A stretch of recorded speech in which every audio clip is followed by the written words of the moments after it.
Good day.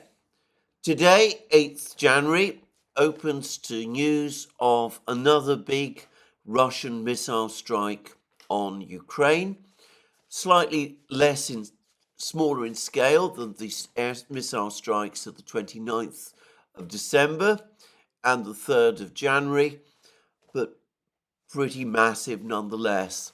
And perhaps it's important to say at this point that we've now had 3 huge missile strikes on Ukraine, carried out over a period of roughly 3 weeks. We'll see for how long the Russians maintain the tempo of these strikes on this particular scale.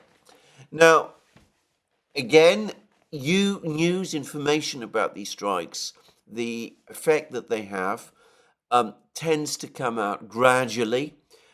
As of today, I don't know the exact nature of the targets that the Russian Air Defense Forces hit or were targeting with this particular missile strike, but the Russian Defense Ministry has issued a statement describing or giving us a small amount of information about the nature of this strike. It says that in the morning, the Russian armed forces launched group strikes by high-precision, long-ranged sea and air-based weapons, including by Kinzhal hypersonic air-launched ballistic missiles at Ukrainian military-industrial complex facilities. And that's it. But that refers to strikes on military-industrial complex facilities. So it looks as if the primary target, again, was Ukraine's military-industrial complex. Now, note something else, a few other points that we can glean from this particular statement from the Russian Defense Ministry. They say that Kinzhal hypersonic air-launched ballistic missiles participated in this strike, and the Ukrainians confirmed that. And they also say that the strikes, there were group strikes by high-precision, long-range sea and air-based weapons. Now, the sea-based weapons are obviously the Kalibr subsonic cruise missiles launched by warships in the Black Sea. However, interestingly, the Ukrainians do not mention Kalibr missiles as part of this strike. And in fact, the Ukrainians have given us their own breakdown of this missile strike, which I will now come to. And they say that around 51 missiles were launched in total. They say that 7 ballistic missiles, they claim that ground-launched ballistic missiles were involved. They always claim that these were S-300, S-400 anti-aircraft guided missiles, converted presumably to a land strike use. It is inconceivable that the Russians would be using modern S-400 missiles for this purpose. There's little evidence that they've used S-300 missiles either. Almost certainly these are Russian Iskander-M missiles. And of course, if you believe what the United States is saying, perhaps some of them were North Korean missiles as well, supplied to the Russians. But anyway, that's what the Ukrainians say. The Ukrainians also say that 4 Kinzhal missiles were used. We don't know how many of these, hit that. Well, what facilities these 4 Kinzhal missiles were targeting. They say that 8 Kh-22 or 32 cruise missiles were launched. Now, these are these huge missiles. They're supersonic. They operate at speeds of around Mach 3. They're these huge missiles launched by the Tupolev 22 M3 bombers, and they apparently also participated in the strike. And again, we're not told what they were used for. Then the Ukrainians admit that 6 Iskander-M missiles also were launched, and 2 KH-31P anti-radar missiles were launched, presumably by Russian aircraft. And then they also say that 24 subsonic missiles, cruise missiles, were launched, but they speak of them as being entirely KH-101s, KH-555s, and KH-55s, 24. And they don't mention here ballistic missiles. And the Ukrainians tell us that the attacks hit targets in Kharkiv, Dneiper, Zaporozhye, and Khmelnytsky regions. Now, there is a number of interesting facts about this Ukrainian these Ukrainian claims about this missile strike. The first, as I said, is that they don't refer to Kalibr missiles, but we know from the Russian Defense Ministry that Kalibr missiles were indeed used, and it could be that the Ukrainians are therefore giving an incomplete account of this particular missile strike.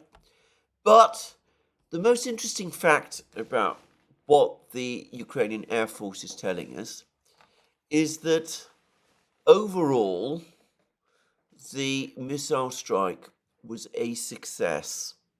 For the first time, the Ukrainians are admitting that they failed to shoot down most of the missiles that were launched. They claim to have shot down only 18 out of 51 missiles. And all of the missiles that they claim to have shot down were subsonic missiles, cruise missiles. All of them were KH-101s or KH-55s, 555s, those sort of missiles. The Kinzhals, all 4 of the Kinzhals got through. All of the ballistic missiles that were launched got through. All of the KH-22 or 32 big supersonic cruise missiles got through.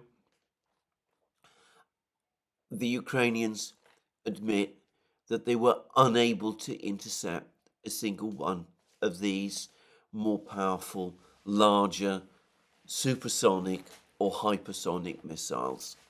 They do also claim that they shot down 8 Duran drones, these subsonic drones that the Russians have been launching now in very large numbers. Again, they're not here on this occasion providing us with exact numbers of the Duran drones that were launched, but my impression is that there were significantly more than 8 of these launched.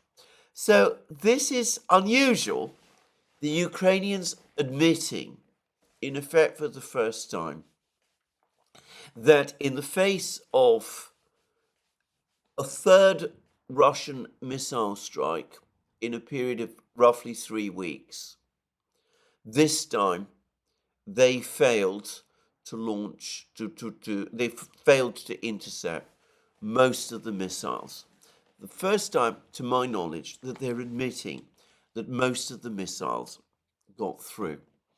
And there's been statements about this from Ukrainian officials. There's an article today in the Financial Times. It reads, Russia batters Ukraine in biggest airstrikes since New Year. And then the subtitle to this article, rather pessimistic subtitle, President Zelensky urges allies to help replenish depleting air defense stocks. And the article goes on to say Russian forces have pounded Ukraine with nearly 60 missiles and attack drones, the largest nationwide airstrikes since a massive barrage over the New Year period, as Moscow intensifies its campaign of hitting energy infrastructure and other targets for the second successive winter. I've not, by the way, heard any reports so far that energy infrastructure was targeted in this particular strike, but anyway, never mind. Ukrainian President Zelensky has urged Western allies to approve military aid packages to boost Kiev's depleted air defense capabilities. And then we have a direct quote from President Zelensky. There is a lack of air defense, both on the battlefield and for the defense of Ukrainian cities across the country. Zelensky said in an online video address on Sunday to a Swedish defense conference, pointing to 500 strikes within a few days, even before Monday's barrage. And then the article goes on to quote the Ukrainian Defense Ministry. General Zaluzhny, Commander-in-Chief of Ukraine's armed forces, said air defenses intercepted 18 of 51 missiles fired overnight into Monday morning, as well as 8 attack drones, adding that critical civil infrastructure, industrial and military facilities were attacked. And then, of course, there's the usual claims that civilian facilities, civilian buildings were attacked as well, including a shopping mall in Kryvyi Rog, Zelensky's hometown. I'm not going to get into a discussion about the truth or otherwise of those claims. As I said, over the next couple of days, we'll be getting a lot more information about this attack, and I will discuss it in more detail as that information comes to hand. But anyway, note the comments about depleted air defenses. Now, of course, this would come perhaps as a surprise to some people, because only a few weeks ago we were receiving all kinds of information about how Ukraine's air defense system has been rebuilt after after last year's Russian offensive, winter offensive against the Ukrainian energy system. There was this huge rush by the Western powers to send Patriot missile systems to Ukraine, NASAM systems to Ukraine, IRIS-Ts, all kinds of radars were sent to Ukraine as well. And now we hear President Zelensky and his officials saying that after just the third big missile barrage this winter, this Western air defense system is now critically depleted, and they're begging and asking for more help from the West, basically to strengthen it. And I think that must cause many people in the West deep dismay, because realistically, there is no way that they can keep up with the demands of Ukraine's air defense system. It's clear that over the previous 2 barrages, the Ukrainian air defense system, the Patriots, the NASAM systems, the IRIS-Ts, have taken an enormous battering. There's been, as I said, reports that command bunkers have been destroyed, that operators have been killed. I've seen a report now that a large number of Polish operators in one particular command bunker were killed as a result of the 3rd January strikes. We've seen reports that there are shortages of Patriot missiles. The Germans are trying to find means of supplying Ukraine with IRIS-T missiles. The Pentagon is now saying that they may have to reduce the number of Patriot missile interceptors they supply to Ukraine. It's clear that the Western supplied air defense system is proving less effective and less resilient than the Soviet era air defense system based on the S-300 with which Ukraine started the war. And it's been predicted by many people. As I said, Brian Beletic discussed this at length in many videos, even as we got the reports about the Patriots being delivered to Ukraine and all the other missiles. He pointed out that whatever the West supplied, it would not replace, could not replace or substitute the air defense system that Ukraine had previously had, the Soviet supplied one, and he has been proved absolutely right. We now see that even the Ukrainians are now acknowledging that in this particular latest missile barrage on Ukraine, most of the missiles got through, and all of the really powerful ones, all of the hypersonic missiles, the supersonic missiles, and the ballistic missiles. And there is no reason to think that this is going to change.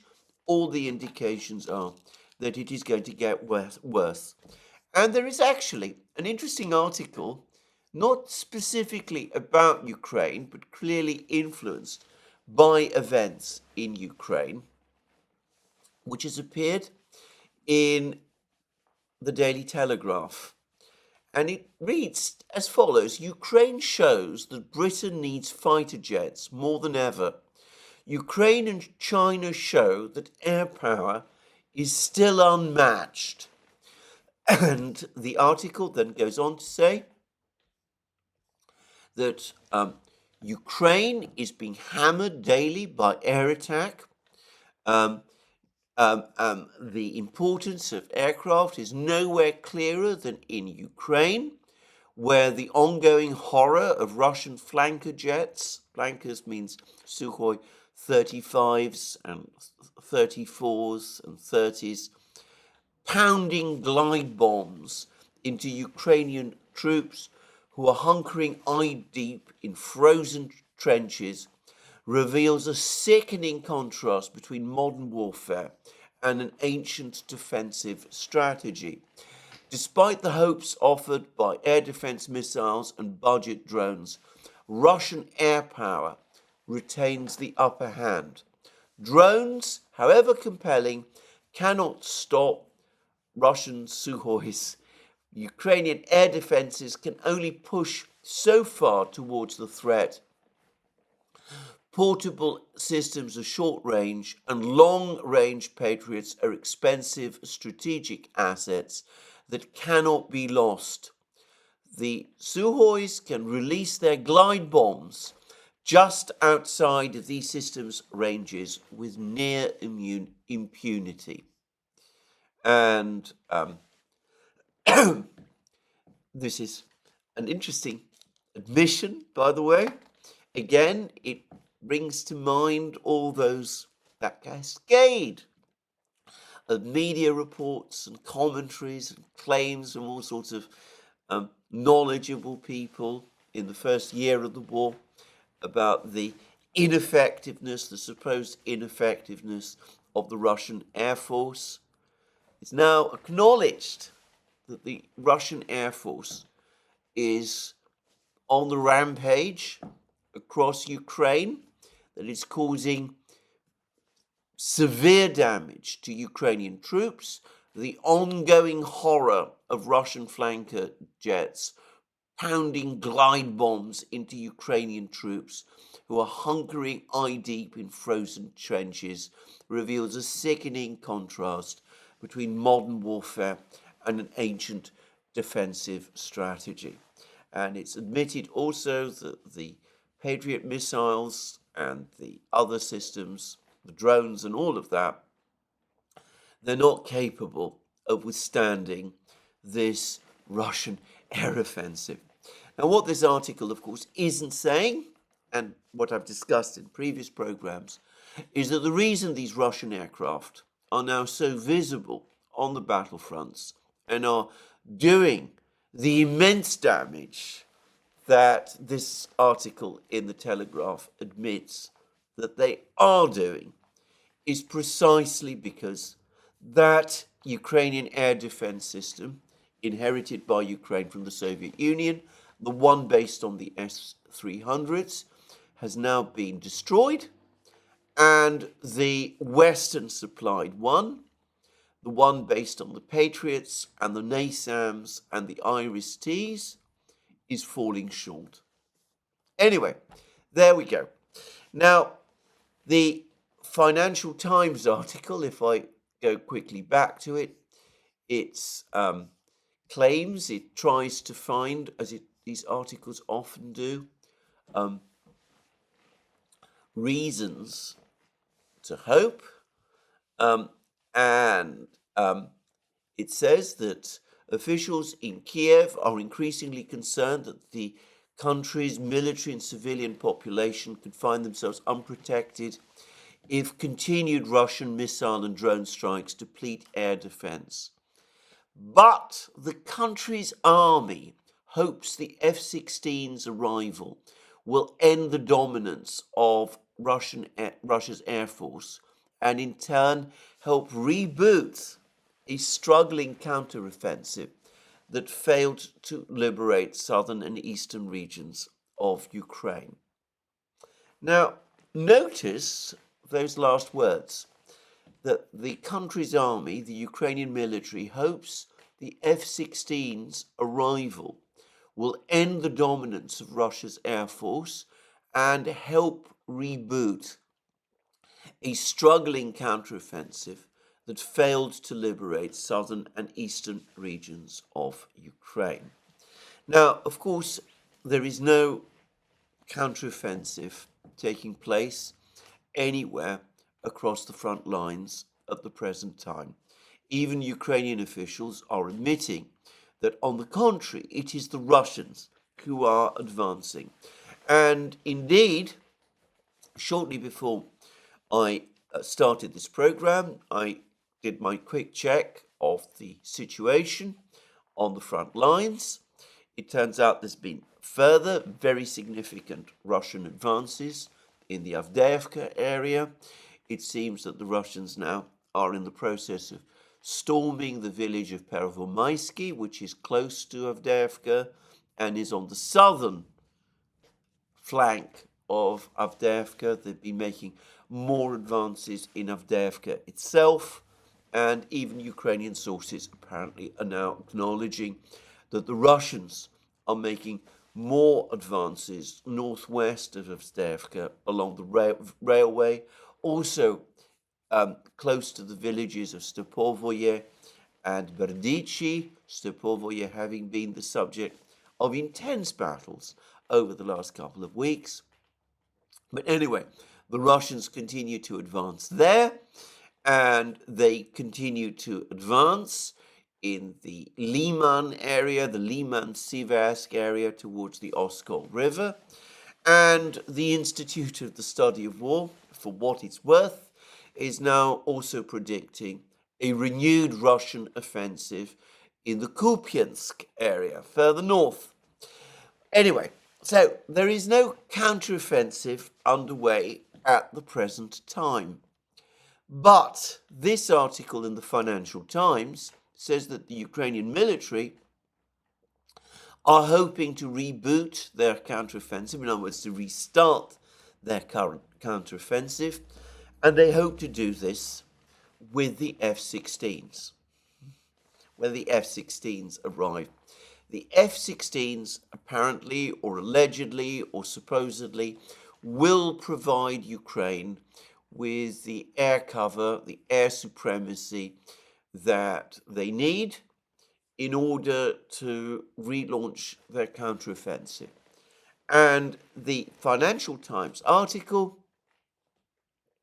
has a quote from Zelensky: "If Russia loses control of the sky, it will lose all its power on the battlefield." Those are Zelensky's words. Now, there has been an article in the German media, I forget which publication, either Die Welt or Die Zeit, one of these, I think, But anyway, there's been an article in the German media which tells us that President Zelensky does actually have a plan to win the war. And the plan is that with the help of the F16s, the Ukrainians are able to establish air supremacy over Kherson region. That, in turn, enables them to activate their bridgehead in Krinky, and on the strength of that, the Ukrainians will then be able to launch their offensive, transporting more men and machines across the Dneiper River, presumably consolidating this bridgehead in Krinky, and then advancing towards Crimea, which is 60 kilometers away. Well, that seems to be the plan, and we appear to have some confirmation from the Financial Times that this is the plan. This is the plan that the Ukrainians apparently now have, or at least, if not the Ukrainians, then President Zelensky and the people close to him. They want to go back on the attack. They want to go back on the attack as soon as possible. They're aiming to strike at Crimea. The idea is that they will launch further assaults across the Dnieper River and push towards Crimea.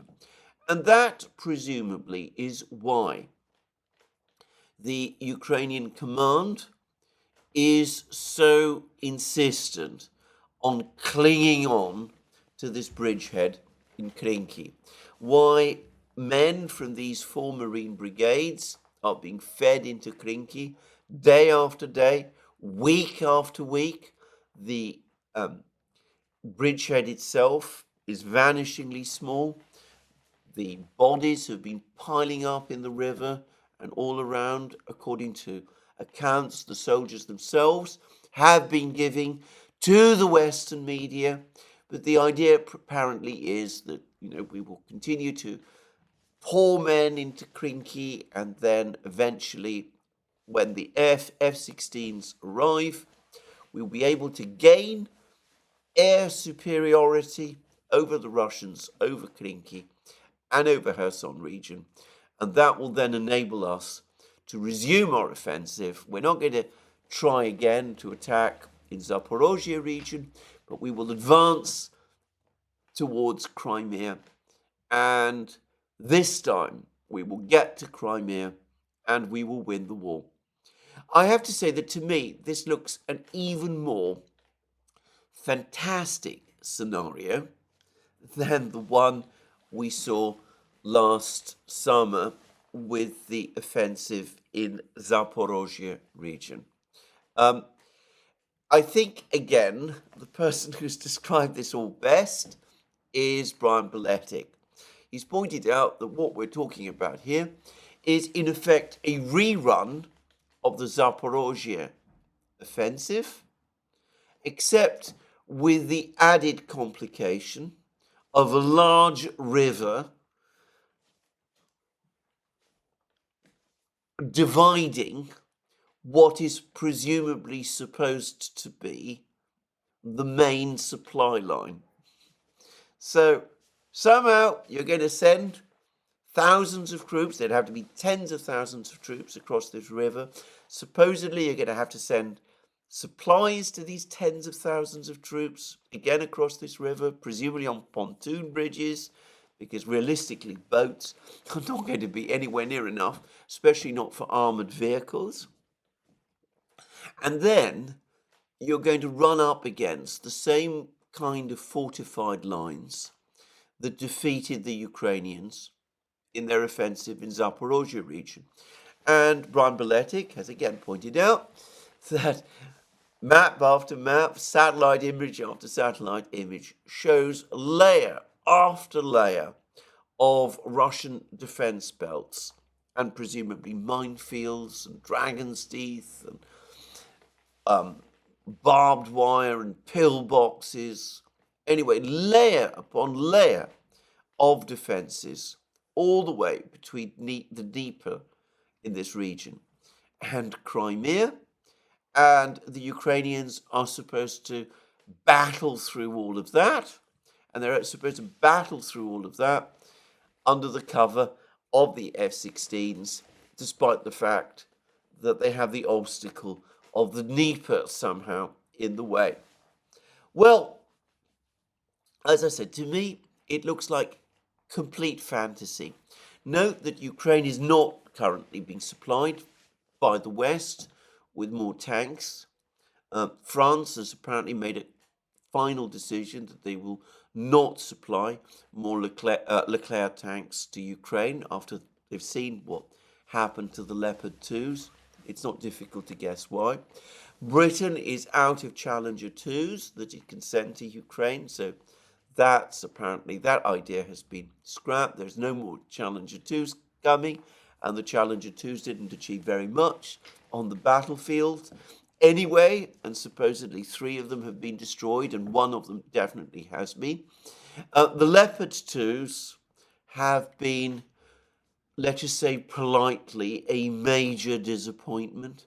We've had pictures of them burning on the steppes wherever they've been used. The Russians have had no difficulty destroying them. We've had reports even from German journalists that most of them are inoperative most of the time because the maintenance burden required to keep them operating is so high. Ukraine is continuing to receive refurbished Soviet-era T-72s from Eastern Europe. One wonders how long that supply line can continue. But anyway, they are still getting some tanks, but probably nowhere near in anything like big enough quantities to make a decisive difference. And if we're talking about infantry fighting vehicles, I get the sense that the United States is now becoming much more wary about supplying its Bradleys and Strykers to Ukraine. Firstly, it does not have unlimited quantities of these infantry fighting vehicles.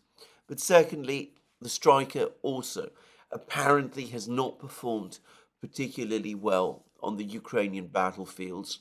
And though one hears more favorable comments, at least from some sources, about the Bradleys, well, there's been too many pictures of burning Bradleys as well for comfort.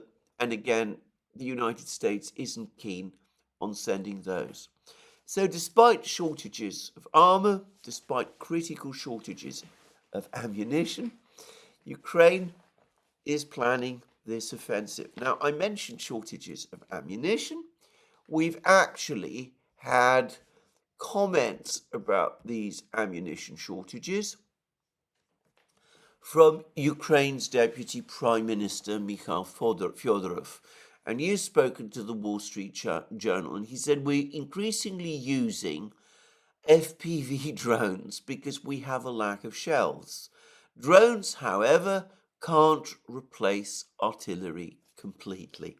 A point I have made many, many times.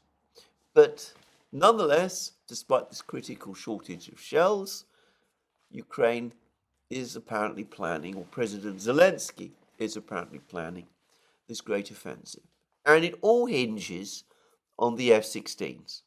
Now, Ukraine will at some point begin to get its F-16s. They will appear over the Ukrainian skies sometime, presumably in the spring or summer, depending on their availability, the level of their refurbishment, the training of the Ukrainian pilots, and all of those things. It's clear that Ukraine, that its officials, even I suspect some of the military people who should know better, are now placing a huge amount of hope in what these F-16s can do. This despite the fact that they are relatively old aircraft supplied from European suppliers. They've had to be refurbished because they've been taken out of service from the Dutch and Norwegian and Danish Air Force, and they're known to be difficult aircraft to maintain, and there's problems operating them from Ukrainian bases which are not really designed for aircraft of this kind. And of course, they're not going to be available in huge numbers anyway, and they are up against this enormously powerful Russian Air Force that is getting stronger every day. As I said, the days when people were saying that the Russian Air Force was an invisible presence on the Ukrainian battlefields, well, that has now long gone. So, despite all that, you're going to press on and continue to supply Ukraine with F16s, and the Ukrainians think that these F16s are going to make this massive difference on the battlefronts. Again, I think this is a fantasy. Every single Western weapon that has been supplied to Ukraine up to now has disappointed the Ukrainians and its Western backers. The tanks, the Leopard 2s, the Abrams and the Challengers didn't change the dynamics on the battlefield, nor did the Bradleys and the Strikers, nor did the various artillery pieces, the M777s and the Caesars. The Caesars, which I was hearing so much about, they were supposed to be so long range, so precise. Turns out they're incredibly fragile. They barely operate on the battlefields anymore. The Russians have no difficulty tracking them down and destroying them. And there's several pictures now of these Caesar howitzers having been destroyed. The HIMARS, so much was said about the HIMARS. For a brief period, as I remember, in the summer of 2022, huge excitement about what the HIMARS were supposedly achieving. You don't hear much said about them anymore. The Russians apparently have found ways to jam them. Then there were the JDAM bombs, the precision-guided bombs, which appear to have proved far less effective than the precision-guided bombs that the much bigger Russian Air Force is using. And, of course, then there were the missiles, the Storm Shadows, the Scalps, the ATACMS missiles. None of them have had the decisive impact that people in the West were confidently saying that they would. So why assume that the F-16s, an aircraft designed in the 1970s, therefore of the same generation as the MiG-29s and the Sukhoi 27s that Ukraine has been using already, why assume that these F-16s are going to make the difference? Especially given the limited numbers, the difficulties in maintaining them on the battlefronts, and the enormously powerful Russian Air Force that they would be up against. No less a person than General Milley said that the F-16s would not be a game changer. But here we are, the Ukrainians apparently think that I've now decided that they want to believe that it will be. And that's the result is that instead of doing what the United States and the NATO militaries are apparently now advising the Ukrainians to do, give up on ideas of offensives, stick to defensive warfare, try to hold out against this Russian tide that is growing ever stronger.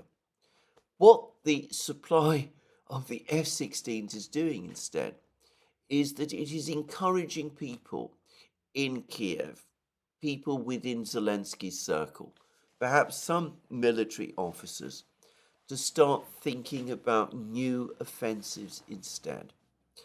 And I suggest that this is indeed entirely understandable. Ultimately, President Zelensky and his team and the military officers, if they're going to continue waging this war at all, have to persuade themselves and have to persuade the Ukrainian people that this war is going to end in some kind of victory. Otherwise, their only real option,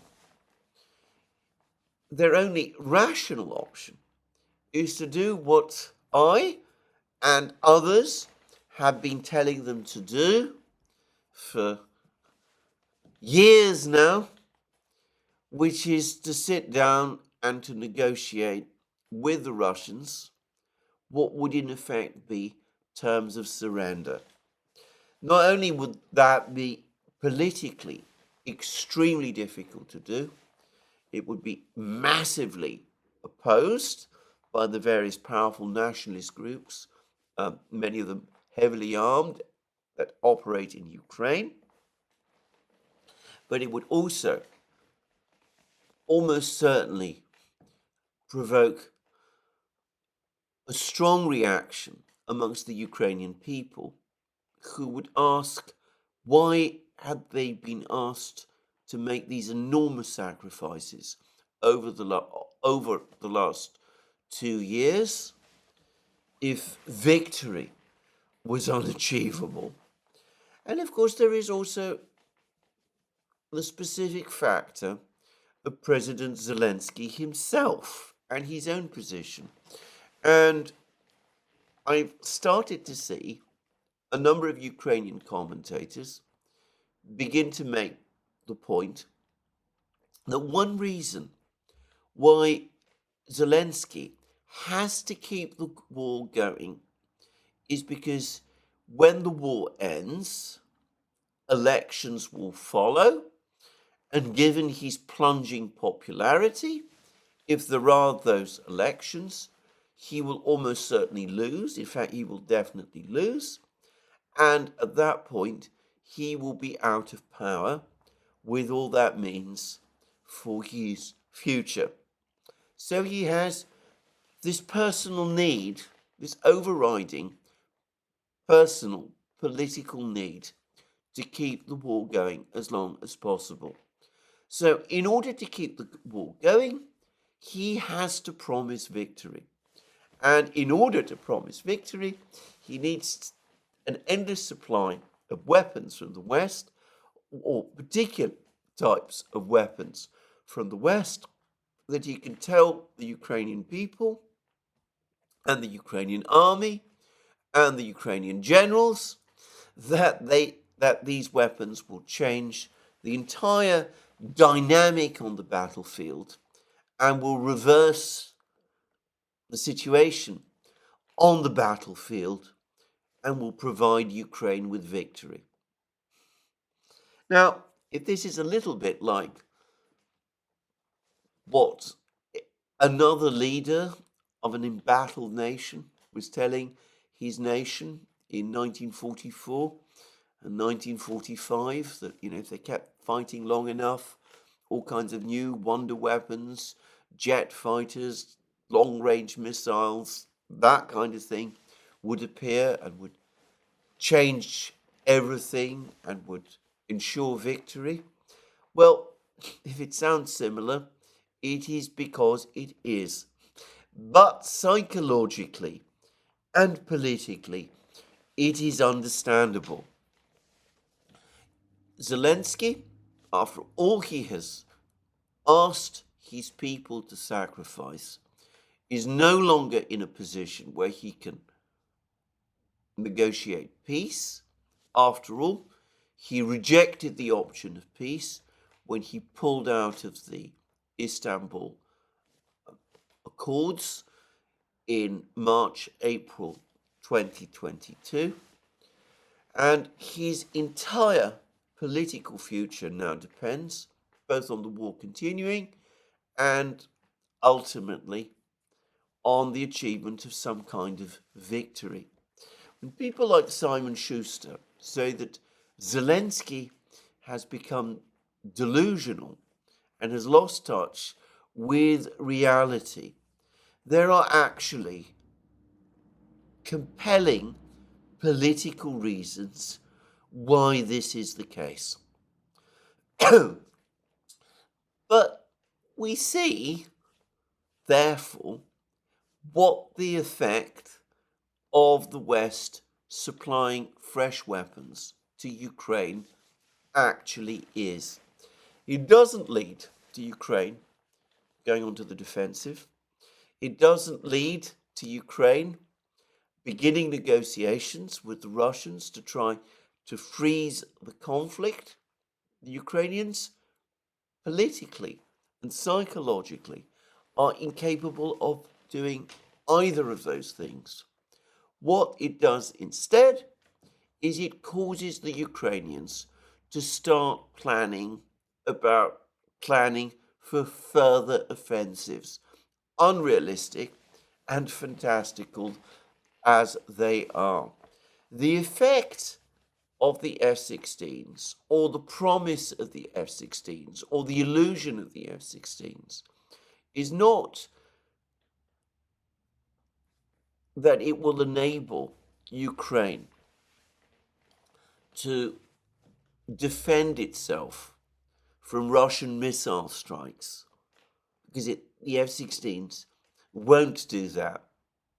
The effect of the F-16s, or of the promise of the F-16s, is that it is going to encourage the Ukrainians instead to launch a further misconceived and almost certainly disastrous offensive, which is going to result in tens of thousands of further lives being lost, more Ukrainian territory being lost, accelerate the ongoing process of the collapse of Ukraine. And if you go to a very prominent Ukrainian official, Dmytro Kuleba, the Ukrainian foreign minister, you could see again the nature of his thinking. He is absolutely categorically rejecting the ideas of a freeze of the conflict. He is now straightforwardly saying that if the West does not stop supplying, Ukraine with weapons, then and economic aid, then of course Ukraine will lose the war. He is realistic to acknowledge that. He's realistic to acknowledge also that President Putin is not interested in freezing the conflict in any conceivable way. In fact, he's ruled out that option. But clearly, if you read Kuleba, he wants the war to continue, and he wants, again, Ukraine to go on the attack. He shares the mindset of his President Zelensky, and there's every reason to think that most of the political leadership in Kiev thinks in the same way. Now, some of the generals, perhaps Zelensky, are realistic enough to know otherwise. But of course, to the extent that Ukraine continues to receive these Western weapons, their position, strangely enough, well, not so strangely, in fact, their position in these arguments becomes undermined because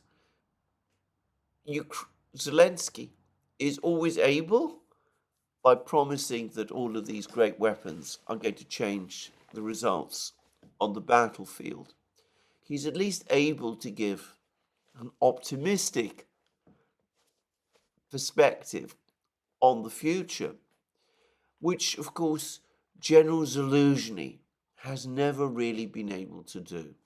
As I have been pointing out for a very long time now, ever since the summer of 2022, the one thing General Zelensky has never done is really provide the Ukrainian military, the Ukrainian political leadership, with some plan, some realistic plan for victory.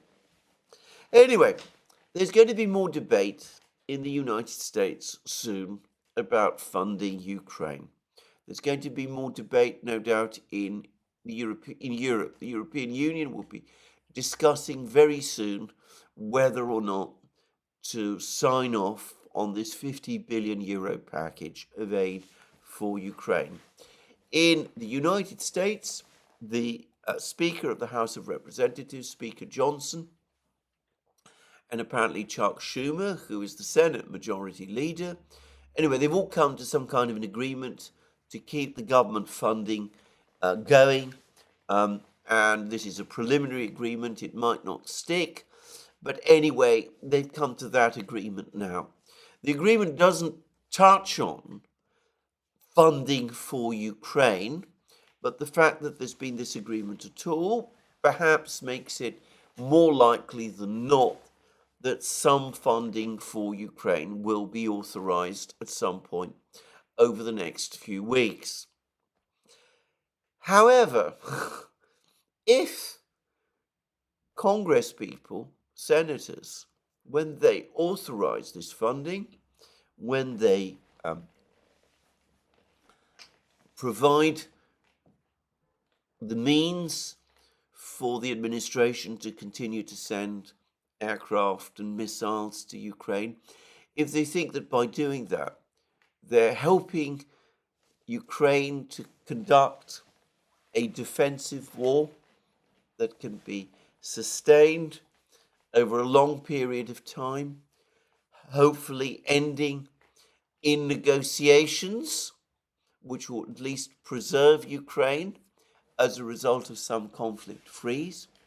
And I think they need to understand that what they're actually doing is exactly the opposite.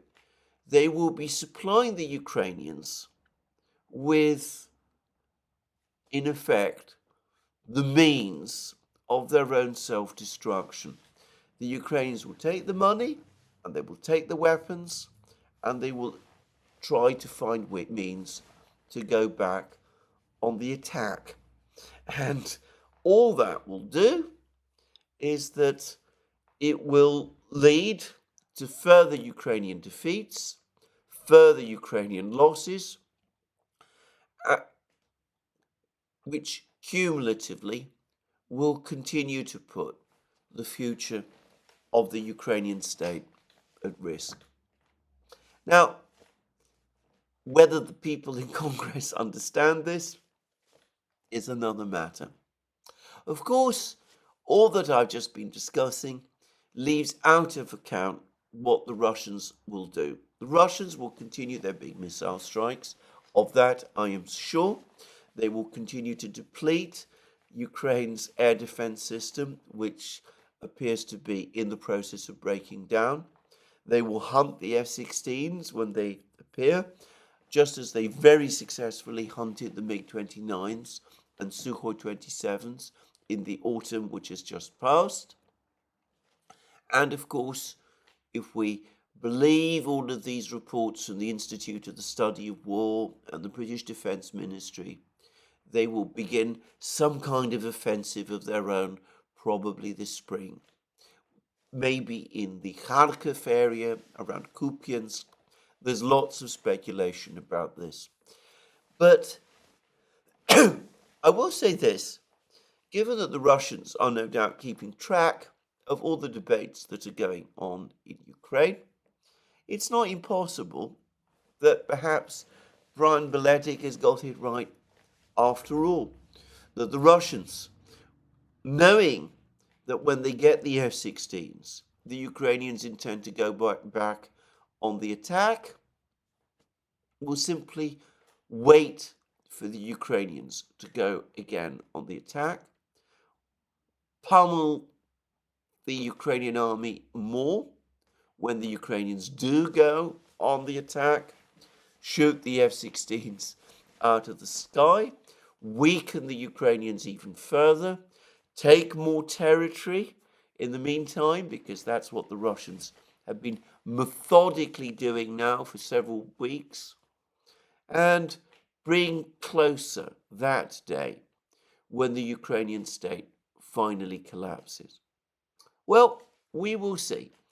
But anyway, it is interesting, and this fact that the Ukrainians do seem to be thinking of another offensive, astonishing, though that seems to me, in light of all that has happened, is remarkable in itself, but perhaps does point to what might happen next or soon over the course of this war. Anyway, that's all I'm going to say about the Ukrainian situation today. Meanwhile, there is now growing nervousness in Western capitals, especially European capitals, about the situation in the Middle East. There's been a whole cluster of articles and editorials, including an interesting one in the Financial Times, expressing growing alarm that the war in the Middle East is about to widen, that the threats by Israel to launch another attack to widen the war against Hezbollah, that these threats are for real. The Economist is saying that Prime Minister Netanyahu is mismanaging the war and is demanding that he be sacked.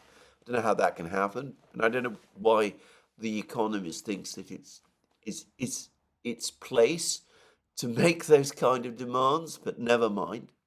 But anyway, there is growing alarm about the threat of a wider war in the Middle East. And we now see various European diplomats joining Secretary Blinken as they fan out across the Middle East, trying to find some means to avoid this war that they're all so worried about happening. The problem is that, as I've said many times, they're not talking to the right people and they're not doing the right things. The simplest way to avoid a wider war in the Middle East is to bring to an end the fighting in Gaza. And the way to bring the fighting in Gaza to an end is through a ceasefire. Now, a ceasefire in Gaza, as I've said many times, does not need to be unconditional. It should be tied to the release of the hostages, obviously, to investigations of the events of 7th October, perhaps even to the insertion into Gaza of a real peacekeeping force from the Arab states, perhaps other states in the global south, principally, one would think, Muslim states. But of course, that is not the option Western governments, the United States government first and foremost, want to follow. One gets the sense that those people in Washington who want to avoid a war, a wider war in the Middle East, desire the end, no wider war, but are not prepared to embrace the means, a ceasefire in Gaza. They want to tell everybody in the Middle East, look, just don't pay any attention to what is going on in Gaza. Just look the other way. Don't, however, attack our forces in Syria and Iraq. Don't strike at commercial shipping in the Red Sea. And just pretend that this war in Gaza isn't happening. And that's, of course, what they're saying to the Arabs. And what they are saying to the Israelis is almost the same. Um, you know, by all means, carry on with your fighting in Gaza, but, that isn't going very far. And, don't think about Hezbollah. Don't worry about Hezbollah in the north. Don't really pursue your objectives of trying to drive Hezbollah from the Litani. But, we're not going to stand in your way exactly if you do decide to launch an offensive against Hezbollah, except that we'd much prefer if you didn't do that. Now, this isn't diplomacy. This isn't foreign policy conducted in any kind of conventional way. I suspect that Arab leaders, and by the way, Israeli officials who are receiving all of these visitors from the West, they must be wondering to themselves how connected to the realities of the events these people who are coming to visit them actually are. Because I don't see anything happening in any of this diplomacy that ultimately is going to prevent the conflict in the Middle East, the wider conflict in the Middle East, that even much of the media now in the West, the mainstream media, is becoming increasingly concerned about. Now, let me repeat again a point I have made before. If the Israeli operation in Gaza had been successful quickly, it might have been the case that the policy that the Western powers were pursuing might have succeeded. I'm not making any moral judgments here about the policy, whether the policy is supporting Israel in the kind of operations it is conducting in Gaza, whether that policy was moral. I'm simply talking in practical terms. If it had been a quick, swift victory in Gaza, if Hamas had been destroyed, if the hostages had been freed, if the entire leadership of Hamas had been eliminated, if the military wing of Hamas had been visibly destroyed, and if it had all been done in, say, a week or two, then the Israelis and the Western powers could have walked away and said that this was a success. And that appears to have been the gamble at the outset. But that hasn't happened. And given the fact that it hasn't happened, there are now only two ways forward. One is a ceasefire in Gaza and an admission that the original operation the military operation in Gaza, whatever military gains it might in theory have achieved, has been a complete political failure. Either that, or the alternative is risking a wider conflict in the Middle East, which almost certainly now is looming over the horizon. Unless this is understood, unless this is fully understood, that, as I said, it's the choice now is between a ceasefire in Gaza and a wider war in the Middle East, then policy will continue to be wrong. If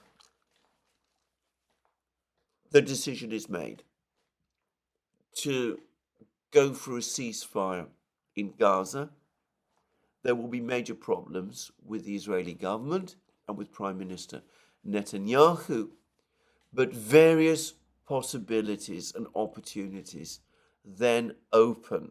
I'm talking again purely in diplomatic terms. If that is not done,